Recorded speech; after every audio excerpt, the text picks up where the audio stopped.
People like you don't build airplanes, Mr. Johnson. You clean the hangars after they leave. Professor, that's not fair. Fair? This is aerospace engineering, not a charity program. Professor Victor Caldwell's words froze the entire aerospace lab. Malik Johnson stood in the back row, silent, while 40 students stared at him like he had already failed. Then Caldwell wrote an impossible jet engine simulation on the board and smirked. "If you belong here, solve it."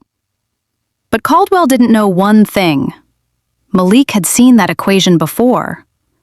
In his dead mother's notebook. Malik Johnson stood frozen in the back row of the aerospace lab, his hands hanging at his sides, his face calm only because he had learned long ago that showing pain gave people like Professor Victor Caldwell exactly what they wanted. Professor Caldwell, a silver-haired man in his late 50s with a tailored navy suit and a voice sharpened by decades of authority, turned away from Malik and faced the class as if he had just made a clever joke. He was one of the most famous professors at Redwood Institute of Technology, a prestigious engineering school in California known for sending graduates to NASA, Boeing, and private aerospace companies. Students feared him. Administrators praised him. Caldwell knew both facts and used them like weapons. Around the room, 40 students sat between jet engine models, turbine parts, glowing simulation screens, and long metal lab tables covered in blueprints. Nobody laughed loudly, but nobody defended Malik either. That silence felt almost worse. Malik was a second-year aerospace engineering student on a full scholarship. He was 19, tall, quiet, and usually careful to disappear into the back of any room. At night, while many of his classmates studied in quiet dorms or called home for money, Malik worked at Ruth's Auto and Repair, a small garage near Oakland, helping fix engines until after midnight. Every paycheck went partly toward food, books, and helping his grandmother, Ruth Johnson, the woman who had raised him after his mother died. To Caldwell, none of that mattered. "Mr. Johnson," Caldwell said, tapping the marker against the digital board. "Since you clearly believe you belong in this program, let's give you a chance to prove it." A few students shifted in their seats. Near Malik, Emily Carter, a white sophomore with sharp green eyes and dark blonde hair tied in a loose ponytail, looked down at her notebook, then back at Malik.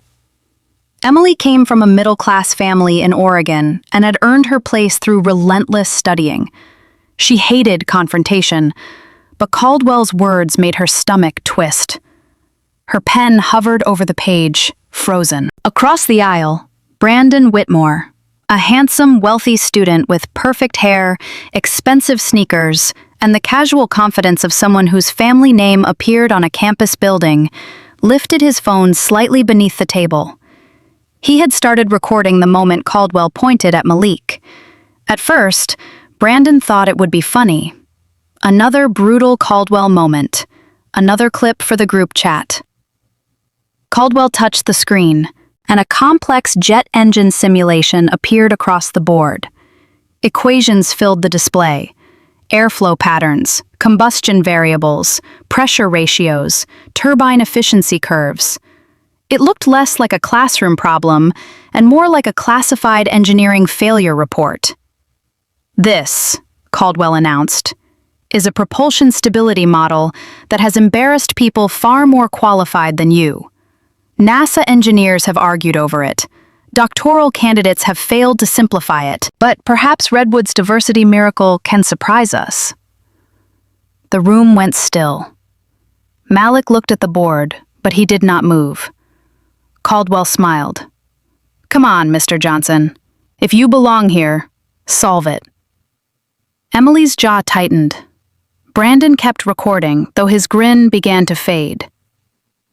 Malik slowly stepped into the aisle.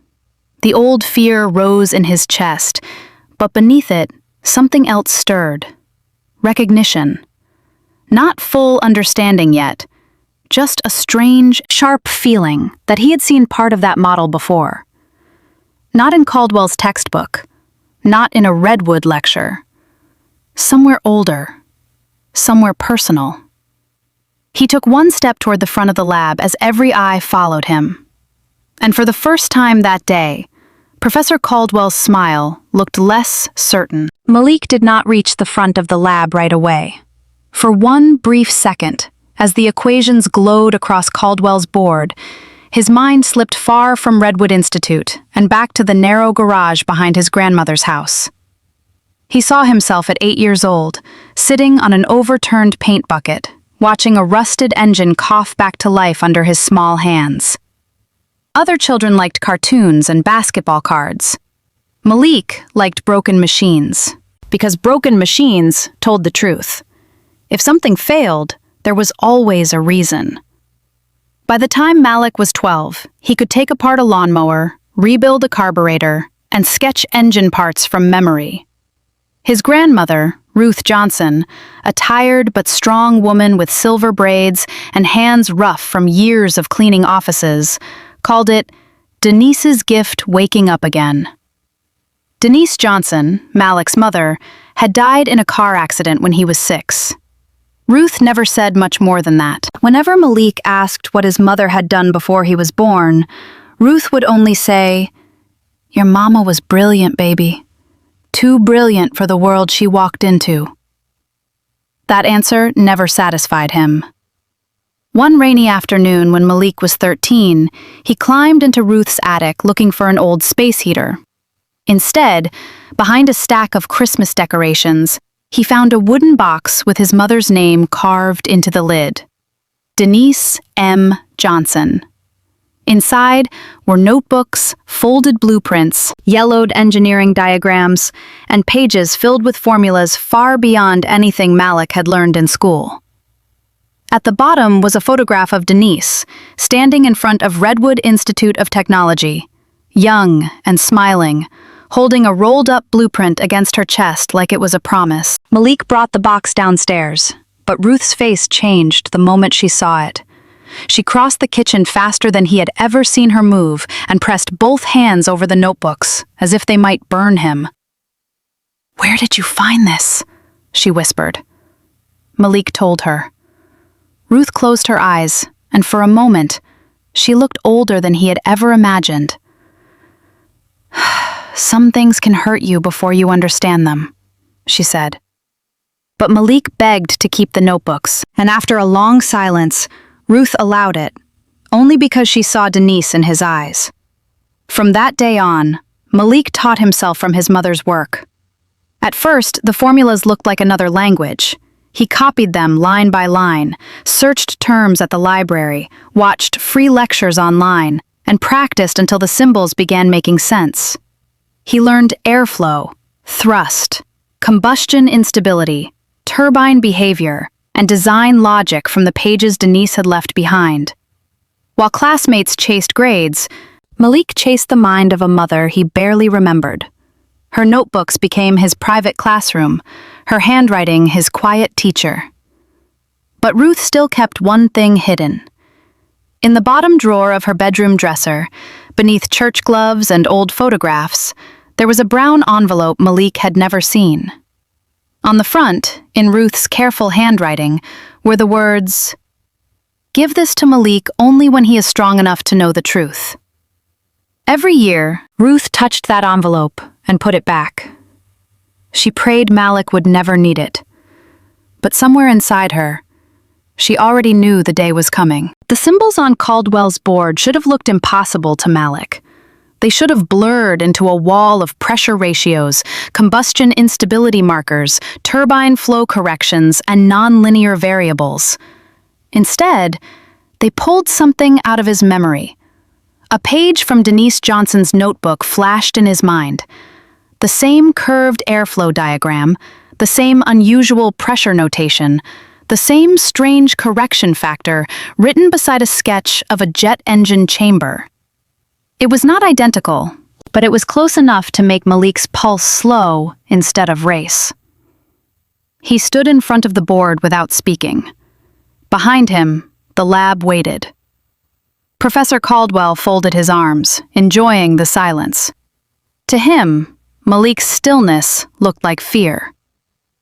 "Take your time, Mr. Johnson," Caldwell said, his voice dripping with false kindness. "Though I doubt time is really the issue." A few students lowered their eyes. Emily Carter gripped her pen so tightly her knuckles turned pale.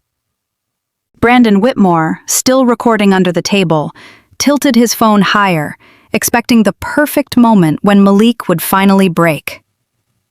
But Malik did not break. He reached for the digital marker. For 3 seconds, he simply stared at the equation.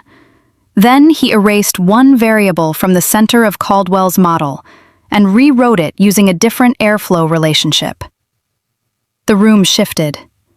At first, no one understood what he was doing. Caldwell gave a small laugh, as if Malik had just made the first mistake. But Malik continued, adding a second line, then a third, replacing Caldwell's direct approach with a layered method built around stability correction instead of raw thrust output. The laughter died before it could spread. Emily leaned forward, her eyes moving from Malik's hand to the board. She had seen strong students solve problems before, but this was different. Malik was not guessing. He was navigating. Brandon's smile faded as his phone kept recording. He looked from the screen to Malik, suddenly realizing the video was no longer a joke. Around the lab, students sat straighter. The room grew so quiet that the only sounds were the marker tapping the board and the low hum of the simulation monitors. Caldwell's face changed first in irritation, then confusion, then something close to fear. Malik had reached the hidden weakness in the model, a pressure feedback loop Caldwell had presented as stable, but which collapsed under certain turbine speed conditions. Malik circled the flaw, wrote a final transformation, and stepped back. The impossible simulation was no longer impossible. It was exposed. "Your model assumes the chamber stabilizes after the second correction," Malik said, his voice calm. "But it doesn't. Not under this load." For a moment, no one moved. Then Emily whispered, "He's right." That broke the room open. A few students gasped. Someone stood. Someone else clapped once, then again. Soon the lab erupted, not with laughter, but with disbelief. Caldwell stared at the board as if it had betrayed him. Brandon lowered his phone, shaken, and moved his thumb toward delete. Emily saw it immediately. "Don't," she said under her breath. Brandon looked at her. "This was supposed to be funny," he muttered. Emily's eyes stayed on the video. "No, this might be proof." The applause did not last long. Professor Caldwell snapped the class back into silence with one sharp command, then dismissed everyone 10 minutes early. Malik gathered his bag slowly, still feeling the weight of every stare in the room. Before he could reach the door, Caldwell's voice cut through the lab. "Mr. Johnson, my office, now." Malik turned and saw no anger on the professor's face anymore. That was what unsettled him. Caldwell looked controlled, almost calm, the way a man looked when he had already chosen a punishment. Caldwell's office sat on the top floor of the aerospace building, behind a glass door covered with awards, conference plaques, and framed magazine covers. Inside, aircraft models lined the shelves like trophies. Caldwell closed the door and pointed to the chair across from his desk. Malik sat, but he did not lower his eyes. Caldwell remained standing. "Let me be clear," he said. "What happened in that lab was not impressive. It was suspicious." Malik's jaw tightened. "Suspicious?" Caldwell leaned forward. "A scholarship student with mediocre participation does not suddenly dismantle a propulsion model that senior researchers have struggled with." Malik forced himself to breathe. "I didn't cheat." Caldwell gave him a thin smile. "Then explain how you knew a method that has never appeared in any undergraduate material." Malik hesitated for only a moment. He had protected his mother's notebooks for years, but there was no other answer. "I learned it from my mother's work," he said. Her name was Denise Johnson. The moment the name left Malik's mouth, Caldwell stopped moving. His hand, resting on the desk, tightened against the wood. His face lost color for just a second, and his eyes flickered with something Malik had not expected to see from him. Fear. Then Caldwell recovered. Too quickly. "I don't know that name," he said, though his voice had changed. Malik heard it immediately. The certainty was gone. "She studied aerospace engineering," Malik continued. "She left notebooks behind. That model looked like something she worked on." Caldwell's mouth hardened. "This conversation is over." He pulled a file from his drawer and placed it on the desk. "I will be filing an academic integrity complaint. Until this is resolved, your scholarship status may be reviewed, and your enrollment could be at risk." Malik stared at the folder. For the first time, the room felt smaller than the lab. While Malik walked out of Caldwell's office, Brandon Whitmore stood in a stairwell 2 floors below, replaying the video on his phone. He had watched it 5 times, each time feeling worse. What began as a cruel joke now looked like evidence of something ugly.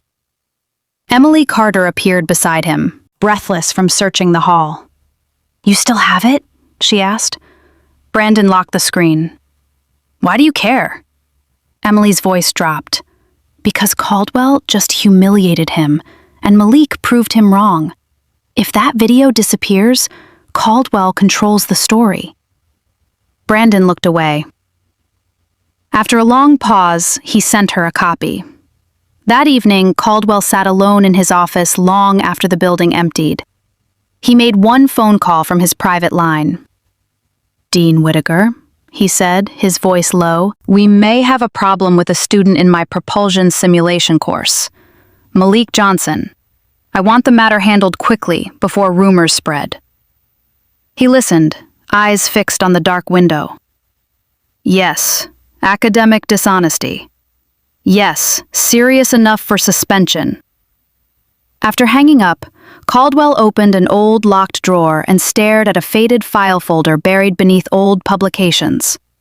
On its tab, in handwriting he had not looked at for years, was one name: Denise Johnson. Malik drove home that night with Caldwell's accusation folded inside his backpack like a sentence waiting to be carried out.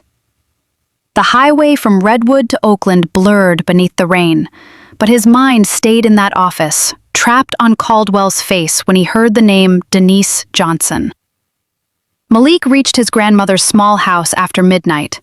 Ruth Johnson opened the door before he knocked, as if she had been standing there for hours. Ruth was a 70-year-old black woman with silver braids, tired brown eyes, and a strength that came from surviving things she rarely spoke about. The moment she saw Malik's face, she knew the past had finally found him. In the kitchen, Malik placed both hands on the table and asked one question. "Grandma, did Mom know Professor Victor Caldwell?" Ruth closed her eyes. For years, she had protected Malik with silence, believing the truth would only poison him. But now, silence had become dangerous. Without answering, she walked to her bedroom and returned with the brown envelope she had hidden for most of Malik's life. Her hands trembled as she gave it to him. "I was waiting until you were strong enough," she whispered. "But maybe I was really waiting until I was brave enough." Inside the envelope were letters, old academic records, folded blueprints, newspaper clippings, and a photograph Malik had never seen before. Denise Johnson stood in a Redwood lab 20 years earlier, young, proud, and brilliant, surrounded by aircraft diagrams. Ruth told him Denise had been the top student in her aerospace engineering program. Professors called her a once-in-a-generation mind. She had designed an advanced fuel efficiency model for jet engines, a system that could reduce waste, stabilize combustion, and change how small aircraft engines were built. That model, Ruth said softly, was supposed to be your mother's future. Then Malik found the article. It praised Victor Caldwell for a breakthrough in propulsion efficiency, using terms Malik recognized from Denise's notebooks. The publication date came months after Denise's original proposal. Ruth's voice grew harder as she explained. Caldwell had been Denise's advisor. He had access to her drafts, her simulations, her handwritten corrections, every piece of her research. When the paper appeared under his name, Denise confronted him. She filed a complaint.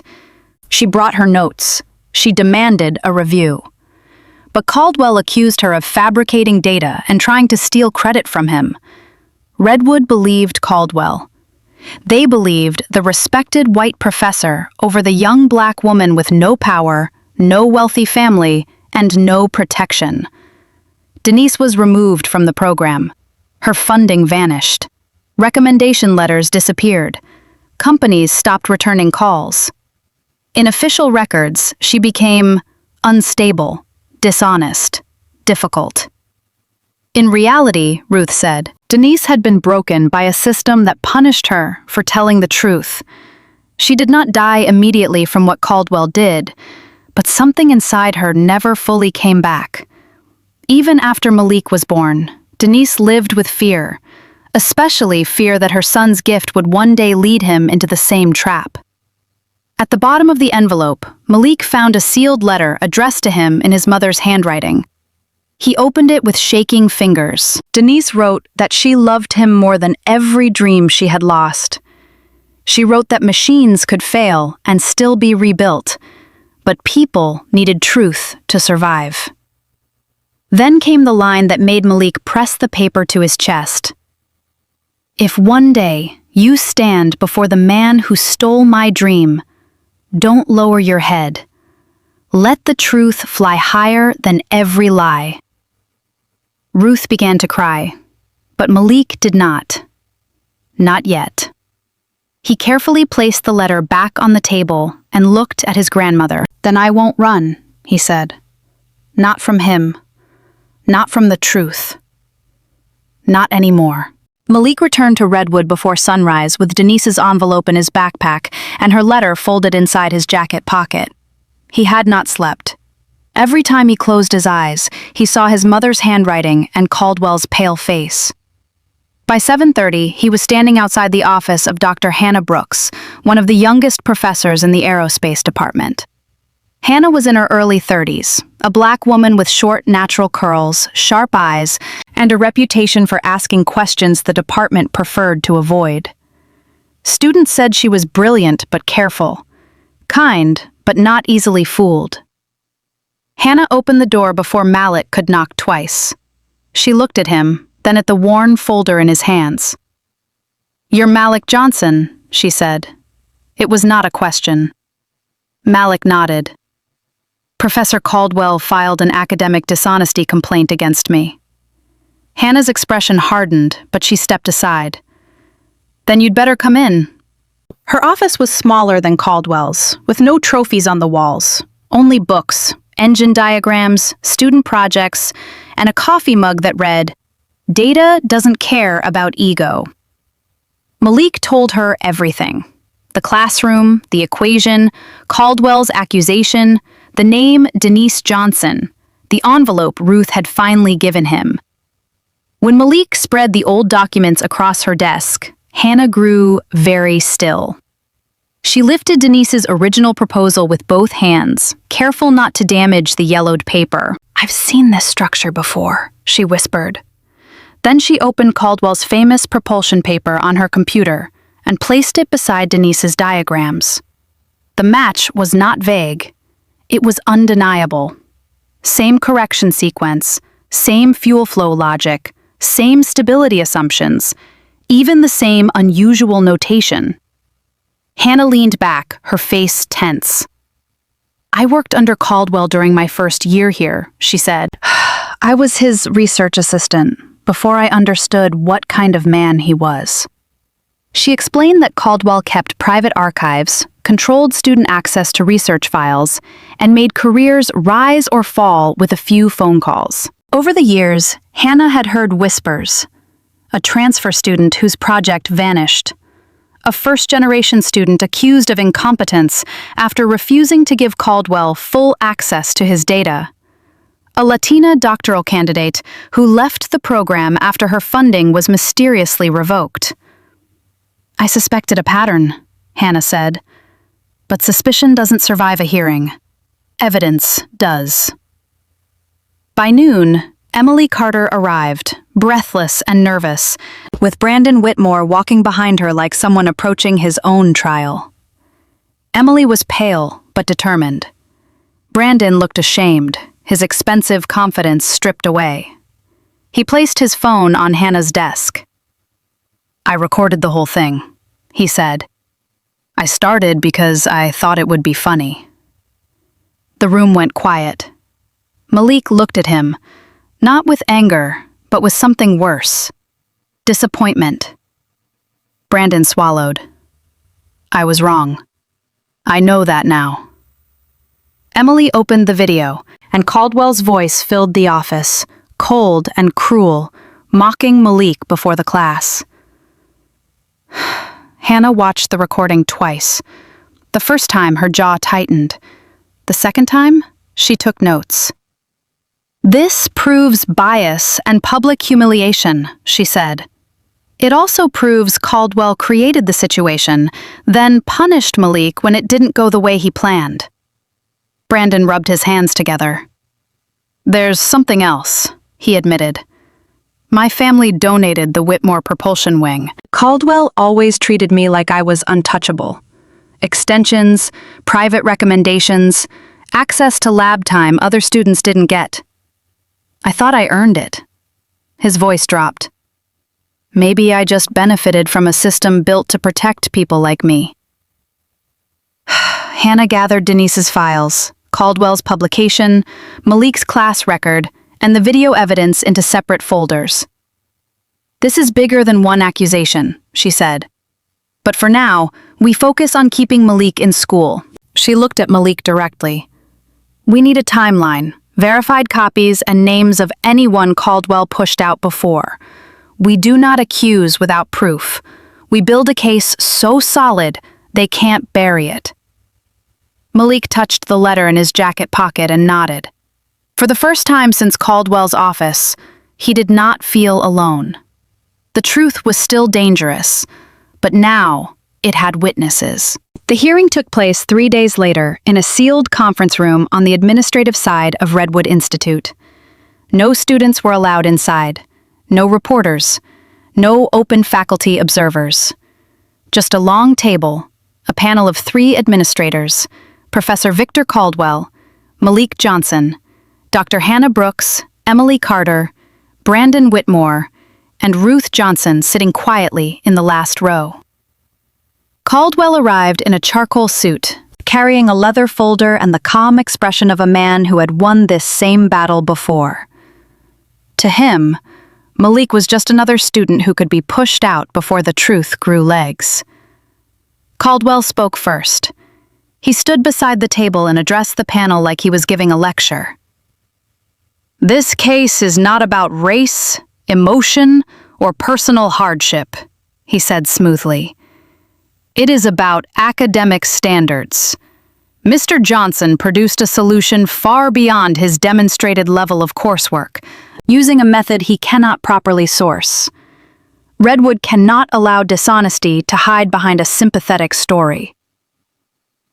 Malik sat still.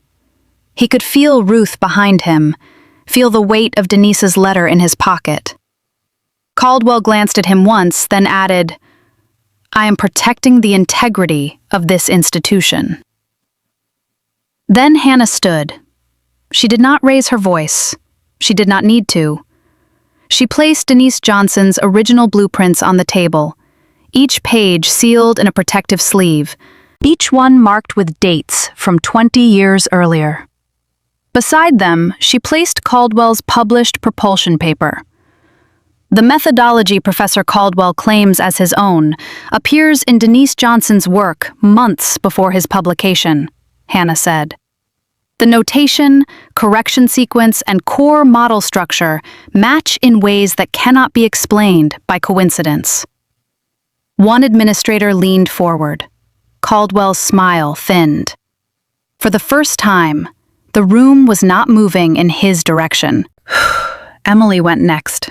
Her hands trembled slightly as she submitted the video Brandon had recorded, but her voice stayed clear. The screen at the end of the room lit up, and Caldwell's words filled the silence. Cruel, dismissive, unmistakably biased. Malik watched the panel members shift in their chairs. Brandon then gave his statement, admitting that he had recorded the incident for the wrong reason, but also confirming that Caldwell had tried to control the narrative afterward. He wanted this handled before people started asking questions, Brandon said. And I know what special treatment looks like, because I received it from him for years. Just when Caldwell began to recover, the door opened. Hannah turned, and an older man stepped inside. Alan Pierce was in his 60s, thin, gray-bearded, and dressed in a worn brown jacket that made him look more like a retired mechanic than a former aerospace engineer. But his voice was steady. He had worked in Denise Johnson's research group 20 years earlier. He told the panel that Denise had created the fuel efficiency model, that Caldwell had taken her drafts, and that everyone in the group had known it. "We stayed quiet," Alan said, his eyes lowering. "We were young. We were afraid. And Denise paid the price for our silence." Caldwell stood too quickly. "This is absurd," he snapped. "Old papers, emotional witnesses, edited recordings. None of this proves Johnson did not cheat." But as the panel questioned him, his answers began to collapse. He claimed he barely remembered Denise, then described details of her project. He said the notation was common, then could not name another paper using it. He denied pressuring the administration, then contradicted the timeline Brandon had provided. Malik finally rose. In the back row, Ruth began to cry as Hannah said Denise's name again. Not as a fraud, not as a failure, but as a brilliant engineer whose work had been stolen. Malik faced the panel, then Caldwell. "My mother spent the rest of her life being remembered for a lie," he said. "I won't let that lie take my future too." The room fell completely silent. After a brief recess, the panel returned with its decision. The academic dishonesty charge against Malik was suspended pending dismissal. His scholarship would remain untouched, and Professor Victor Caldwell was placed on immediate administrative suspension, while Redwood opened a formal investigation into research misconduct, abuse of authority, and retaliation. Caldwell sat frozen, his face empty. Ruth covered her mouth with both hands. Malik did not smile. He only closed his eyes and breathed, because for the first time, the truth had entered the room and refused to leave. The investigation lasted 4 months, and by the end of it, Redwood Institute could no longer hide behind careful language. The review board uncovered altered records, missing complaint files, and research drafts that had been quietly buried in department archives for 20 years. Denise Johnson's original propulsion model appeared again and again, dated before Victor Caldwell's famous publication. But Denise was not the only victim. Former students came forward one by one. A transfer student whose turbine project had been published without his name. A Latina doctoral candidate whose funding disappeared after she challenged Caldwell. And a first-generation student accused of misconduct after refusing to surrender his research data. Caldwell had not made one mistake. He had built an empire out of stolen work and broken futures. When the final report became public, Caldwell's world collapsed with brutal precision. Redwood revoked his professorship. His office was emptied by staff, not by him. His name was removed from the propulsion research wing, stripped from faculty awards, and flagged in every major paper connected to the investigation. Journals issued corrections. Conferences withdrew lifetime honors. Former students filed lawsuits. The university itself sued him for academic fraud and reputational damage. The paper that had made him famous was republished with the name that should have been there from the beginning: Denise Marie Johnson. For the first time in 20 years, the world did not call her difficult, unstable, or dishonest. It called her what she was: the original mind behind the breakthrough. Redwood tried to repair what it could never truly repay.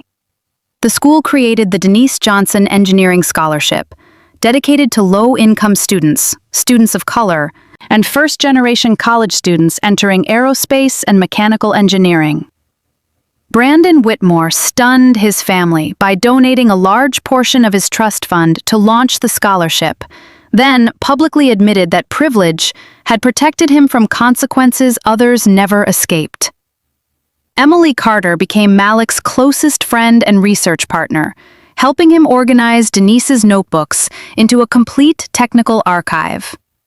And Dr. Hannah Brooks was appointed the new chair of the aerospace department, the first Black woman to hold that position at Redwood. Her first act was to rebuild the complaint system, so no professor could judge, silence, or punish a student behind closed doors again. Malik's name was cleared completely, but the greater victory came months later at the Pacific Aerospace Innovation Conference. He stood on a stage before engineers, researchers, and students from across the country, presenting Denise Johnson's fuel efficiency model with her photograph beside him on the screen. His hands shook only once, when he saw Ruth Johnson sitting in the front row, crying quietly with both hands clasped around Denise's old letter. Malik looked out at the crowd and said, "I did not come here for revenge. Revenge would still make this story about Victor Caldwell. I came here because my mother belonged in this room 20 years ago, and today, I brought her back."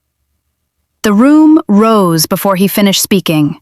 Applause thundered through the hall, not the polite applause of academics protecting reputations, but the kind that felt like something being restored. Ruth stood too, trembling, whispering Denise's name through her tears. Hannah wiped her eyes. Emily smiled proudly from the side of the stage. Even Brandon, standing near the back, lowered his head as if accepting the weight of what his silence might once have cost. Malik did not feel healed all at once. Stories like his did not end pain that easily. But for the first time, the pain had somewhere to go. It became proof. It became memory. It became a name no one could erase again. A year later, Malik returned to the same aerospace lab where Caldwell had tried to humiliate him. This time, he did not sit in the back row. He stood at the front as a teaching assistant, guiding younger students through the basics of propulsion design. Near the last table, he noticed a shy Black freshman hiding a folded aircraft sketch beneath her notebook. Malik walked over and smiled gently.